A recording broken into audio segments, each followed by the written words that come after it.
Have you ever caught yourself thinking, death is something that happens to other people? Or maybe you've whispered silently, I know it's real, but not now, not me, not yet. Welcome back, my dear friends. I'm honored you're here today, because we're diving into one of the most avoided, misunderstood, and yet most profound topics we can ever face: death.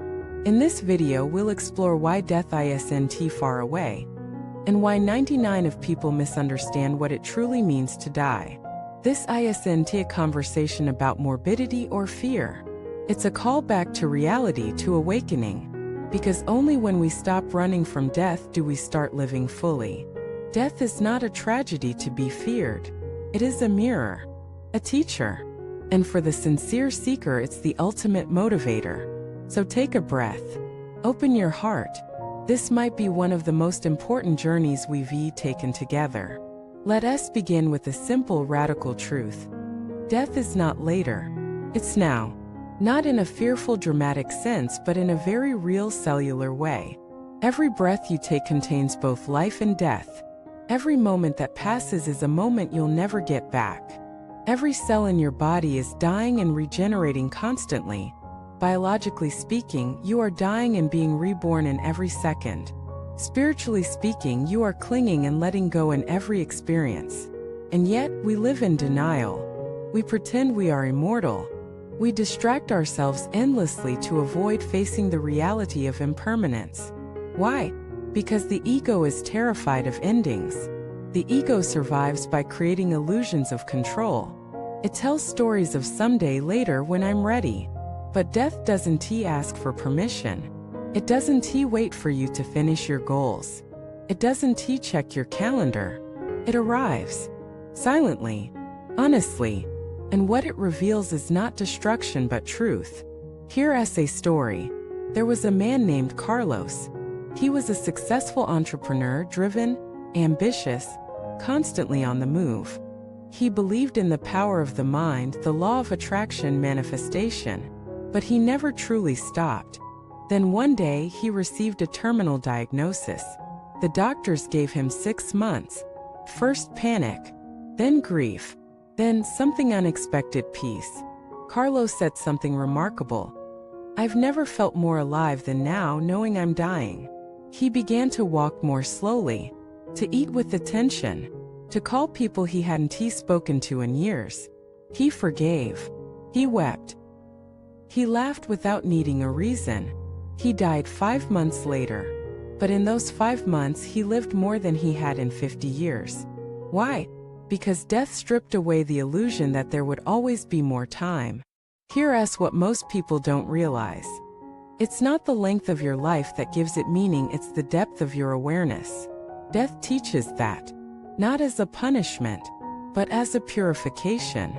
It strips us of what doesn't matter: ego, status, achievement, comparison, and it leaves behind only what is real: love, presence, sincerity, compassion.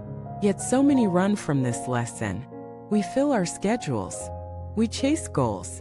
We scroll endlessly, all because we are trying not to feel the ticking clock inside our chest. But there is another way. What if we made death our teacher instead of our enemy? What if we carried the awareness of impermanence not as a weight but as wings? In Tibetan Buddhism, practitioners meditate on death every day. Not to become depressed but to become awake. They visualize their own body decomposing. They reflect on the certainty of their own end. And from that clarity they ask, what truly matters? What am I clinging to? What do I need to say today, not tomorrow? This isn't dark. It's luminous. Because once you stop pretending you have forever, you start living like today actually matters. Let us look at how misunderstanding death affects how we live. Most people think death is a moment in the future, a single event, but it's actually an ongoing reality. Every goodbye is a little death. Every ending, every transition, every loss, these are all mini deaths. And how we relate to them shows how ready we are for the final letting go. If you fear change, you likely fear death. If you cling to identity, to control, to permanence, you are living in a state of spiritual contraction. And that is exhausting. Because deep down, your soul already knows the truth. It knows everything is passing. It knows no title, no possession, no role will last. And so it invites you again and again to release. Not to give up, but to give in. To surrender not to fate, but to reality.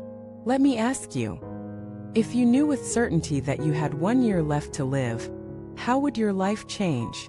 Who would you stop pretending for? What would you finally say? What would you let go of? What would you cherish more deeply? Now hear us the real question. Why wait?